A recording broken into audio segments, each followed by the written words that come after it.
Pasintabi po sa mga manonood namin, maselan po yung susunod niyong mapapanood. Patay ang 11 buwang gulang na sanggol matapos na iuntog ng 3 beses sa sahig ang kanyang ulo ng kinakasama ng kanyang tiyuhin sa Quezon City. Depensa ng nitong suspect na gawa niya ang krimen dahil sa selos at labis na kapaguran. Buong detalye sa report ni Ashley Rejano. Natagpo ang naaagnas at nakasilid sa isang sako bag ang bangkay ng 11 buwang gulang na sanggol sa ikalawang palapag ng inuupahang bahay ng sospek sa Quezon City. Sa ulat ng pulisya, pasado alas 8 ng gabi noong Mayo 30 nang magtungo sa himpilan ng sospek at sinabing dinukot umano ng 2 hindi kilalang lalaki ang sanggol. Ngunit sa isinagawang beripikasyon ng mga otoridad, lumabas na walang nakuhang CCTV footage na sumusuporta sa salaysay ng sospek. Dahil dito, agad na nagsagawa ng masusing investigasyon ng mga pulis upang beripikahin ang kanyang salaysay. So nagkaroon na kami ng pagdududa na baka gawa-gawa lang yung tawag nito, yung sinasabi ng kwento ng nag-report. Hanggang banda ng 1 PM ng May 31 na, nag-decide kami na isama siya doon sa apartment nila para mag-reenact kung paano kinuha ng bata. Pero pagdating doon sa apartment nila, ayaw, nag-hesitate na buksan yung apartment nila. Hanggang sa buti na lang napilit namin na voluntary na binuksan.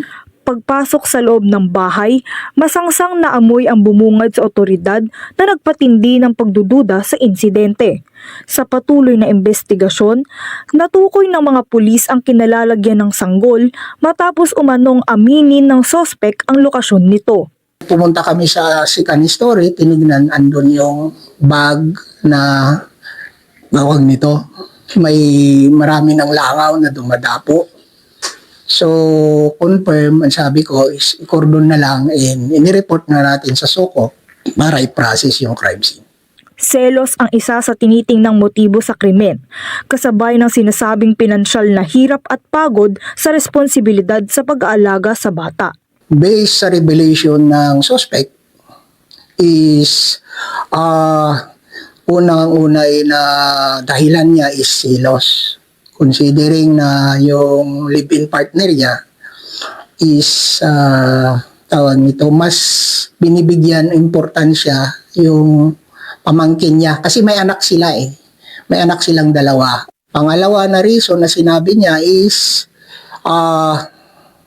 tawag nito, wala salat nga sila sa pang-araw-araw na sa buhay is dagdag pa yung bata kasi walang pang pinapadala yung nanay na sustento kasi bagong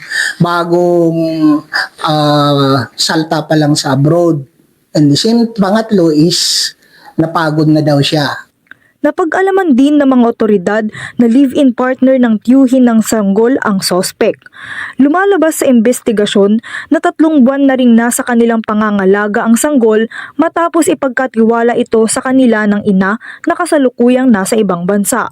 Sa kasalukuyan, nasa kustodiya na ng Criminal Investigation and Detection Unit CIDU ang sospek at humaharap sa kasong murder.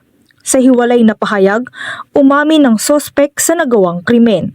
Umaamin po ako sa pagpatay ni Gisela Kay na hindi ako nagsinasadya yung ginagawa ko, sir, kasi na yung panahon na po, sir, nawala na ko sa pag-isip kasi dami akong ginagawa sa sobra tali yung pagod ko, sir.